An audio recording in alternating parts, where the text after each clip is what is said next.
جنگ خیبر جانتے ہیں جو ہوئی تھی؟ تو جنگ خیبر کے اندر صحابہ نے ایک بہت ایسا کام کر دیا تھا جس سے یہودی خوش نہیں تھے۔ جنگ خیبر کے اندر جنگ ہوئی اور اللہ کے رسول و صحابہ جیت گئے، خوشی ہوئی، اور یہودیوں کو خیبر اور اس کا علاقہ خالی کرنے کا نوٹس جاری کر دیا۔ اتنے دن کے اندر تم یہ بستی خالی کر دو، نکل جاؤ، جاؤ کہیں بھی رہو، کیونکہ یہ جنگ اسی بات کی ہو رہی تھی، اگر ہم ہار گئے تو تم یہاں رہو گے، تم ہار گئے تو ہم یہاں رہیں گے، لہٰذا اب تم ہار چکے ہو، اب اس بستی کو خالی کرو۔ یہودی خوشی خوشی اس بستی کو خالی کرنے لگے۔ کچھ یہودی اللہ کے نبی جناب محمد رسول اللہ کے پاس آئے۔ آپ نے کہا یہودیوں، ہمارے پاس تمہارے آنے کا مقصد کیا ہے؟ ہائے ہائے ہائے، اللہ کے رسول کے اندر انسانیت دیکھو کیسی بھری تھی۔ کہتے ہیں کہ اللہ کے نبی، ہم اپنی بستی چھوڑ کر جا رہے ہیں، جہاں ہمیں پناہ ملے گی وہاں جا رہے ہیں، لیکن ہم آپ کے پاس صرف اس لیے آئے ہیں، اس جنگ کے اندر مسلمانوں نے، آپ کے صحابہ نے بہت سا مال لوٹا ہے، ہماری بہت سی چیزوں کو اوپر قبضہ کر لیا ہے، ہمارے مال و دولت چھین لیے ہیں، ہمارے گھر مکان چھین لیے ہیں۔ اللہ کے نبی نے کہا یہ تو جنگوں میں لوٹا ہوا مال ہوتا ہے، کیا جہاں ہم ہارتے ہیں کیا تم لوگ اس میں مال نہیں لوٹتے ہو؟ کیا مسلمانوں کا مال نہیں لوٹا جاتا ہے؟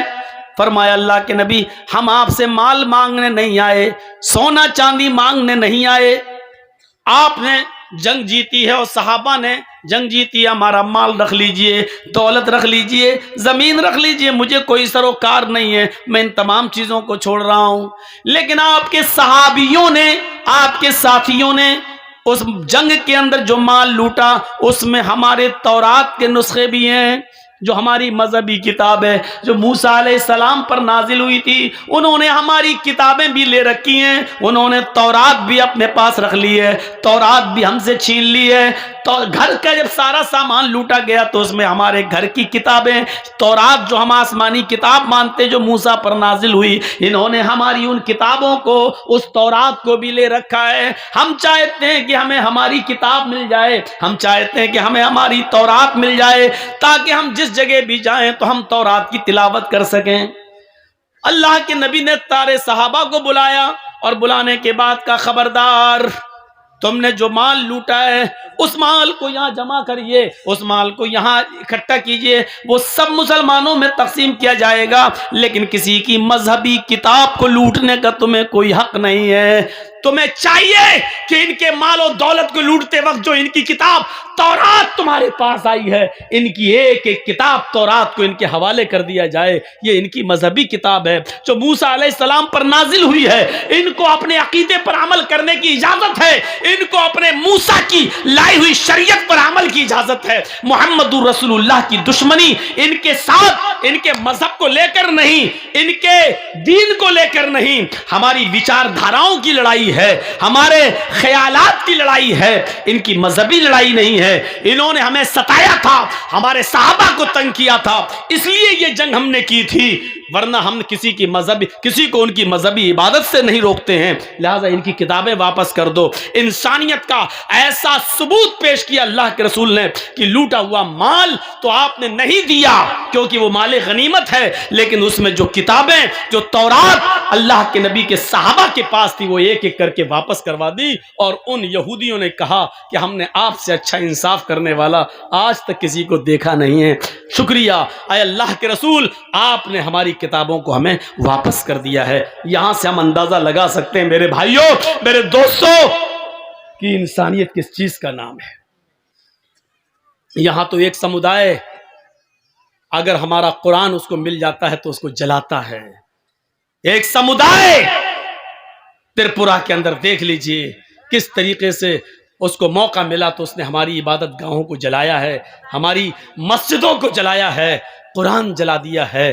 میرے پیارے ساتھیوں، اسلام کی شکشا یہ ہے کہ تم کسی کی عبادت گاہ پر حملہ نہ کرو، تم کسی کی عبادت گاہ مت توڑو، کسی کی عبادت گاہ کو توڑ کر تم اس جگہ مسجد نہیں بنا سکتے، اور بناتے ہو تو وہاں تمہاری نماز نہیں ہوگی، حرام ہے تمہارے لیے ایسا کرنا، اور تم کسی کی مذہبی کتاب نہیں جلا سکتے ہو۔ میرے بھائیوں، صحابہ کرام نے کسی کی مذہبی کتاب چلائی نہیں ہے، اگر لوٹ لیا تھا تو ان کو ان کی مذہبی کتاب واپس کرنا پڑی۔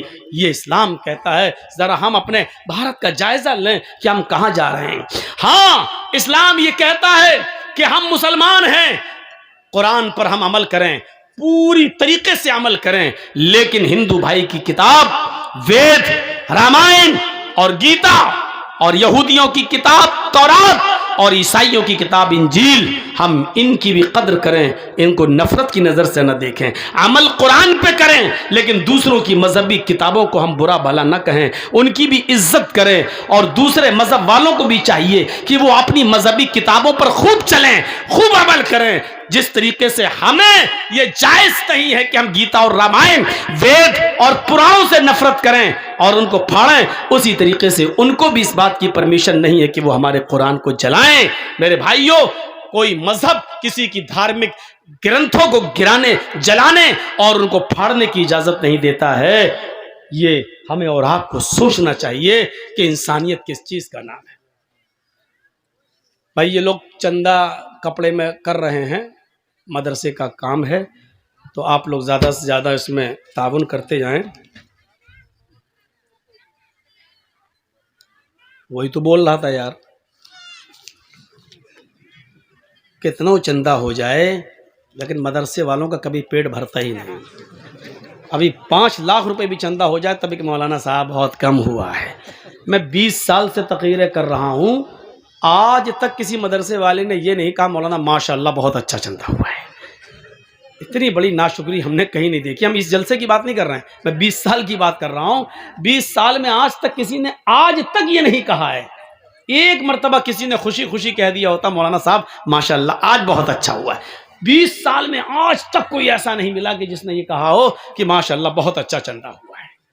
ماشاءاللہ یہ بھیا ادارہ ہے، لاک ڈاؤن کے بعد ابھی نئے نئے کھلے ہیں، پھر بھروسہ نہیں کہ کب پھر لگ جائے، اس لیے آپ تھوڑا سا تعاون کر دیں، مزید تعاون اتنا کر دیجئے کہ آج ہمارے مسجد یہ مولانا صاحب یہ کہہ دیں کہ جرجی صاحب آپ کے فین اتنے ہیں کہ انہوں نے آج آپ کی بات مان لی، ماشاءاللہ 2 سال خرچہ چل جائے گا۔ آج اتنا کر دیجئے آپ۔ ہمیں معلوم ہے کہ نہیں کہیں گے، پھر بھی کہیں گے کمی ہوا ہے، لیکن آپ کر دیجئے، آج اتنا کر دیجئے۔ مجھے پھر ڈر لگ رہا ہے کہ پھر یہ لاک ڈاؤن نہ لگ جائے، لیکن ابھی شاید نہ لگے گا کیونکہ چناؤ ہونے والے ہیں یو پی میں۔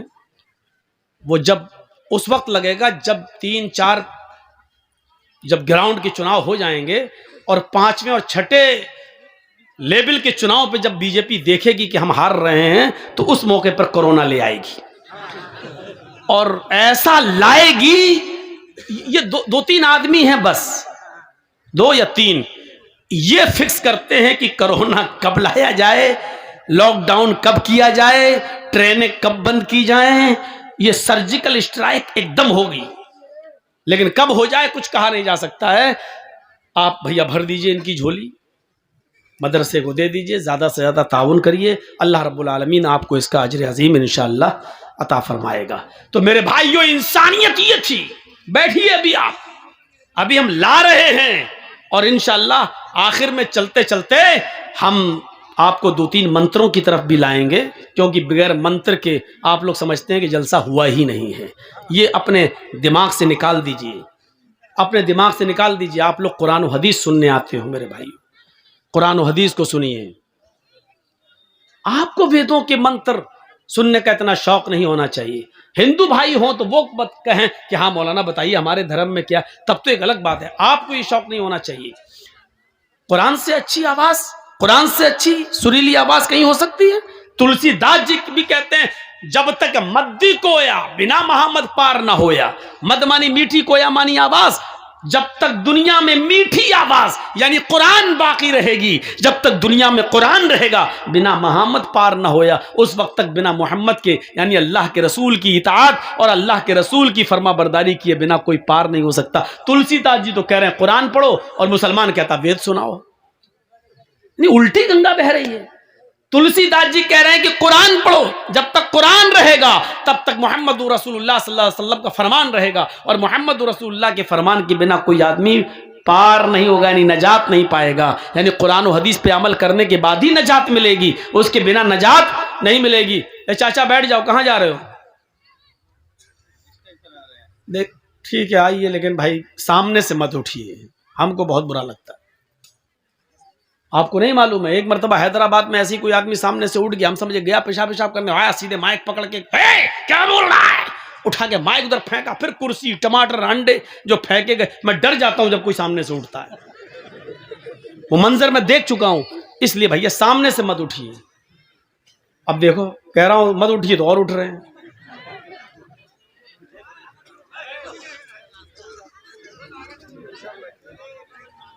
بیٹھیے بیٹھیے آپ لوگ بیٹھیے بھیا، یہ والا راستہ دے دیجئے، یہ تھوڑا سا جس کو جانا ہو چپ چاپ۔ ارے فلم کہیں چل رہی ہو تو 3 گھنٹے پیشاب رک جائے گا، جلسے میں 2 گھنٹے نہیں روک پاتے ہیں یار، عجیب آدمی۔ রাস্তাটা খালি করে দেন, যে রাস্তাতে বসেছেন রাস্তাটা খালি করে আপনারা বসেন। راستہ خالی کریں گے تو آپ نے بیٹھنے کی جگہ دی کہاں ہے؟ کہاں بیٹھے گا آدمی؟ রাস্তাটা খালি করে বসেন, পিছনে খালি। پیچھے کون جائے گا؟ پیچھے جائیں گے تو مولانا جرجیز دکھیں گے نہیں، وہ دیکھنا چاہتا ہم کو، دیکھ دیکھ کے تو نظر لگایا ہمارے اوپر، تبھی تو موٹے نہیں ہو پاتے ہیں۔ آدمی بولتے ہیں مولانا ہر جلسہ میں جاتے ہو، 20 سال سے پروگرام کر رہے ہو، اتنا کھاتے پیتے ہو، ہر جگہ تمہیں مرغا مچھلی انڈا سب ملتا ہے، پھر بھی موٹے نہیں ہو رہے ہو۔ ہم لوگوں کی نظریں لگ جاتی ہیں، کیا کریں؟ انسانیت یہ تھی، اس انسانیت کو اپنے اندر قائم رکھیے۔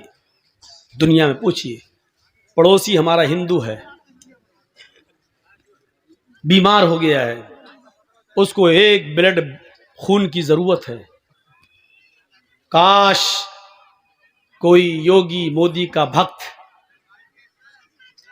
میڈیا والا سنتا اس بات کو اور دیتا کہ اسلام کیا ہے۔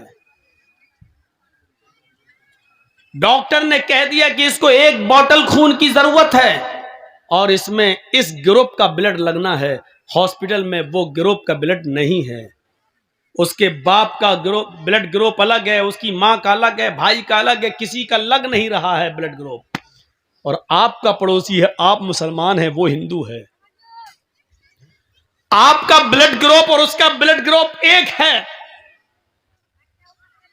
اسلام یہ کہتا ہے کہ اس کی جان بچانے کے لیے آپ اپنا 1 بوتل بلڈ دے دیں اور اس ہندو کی جان بچا لیں۔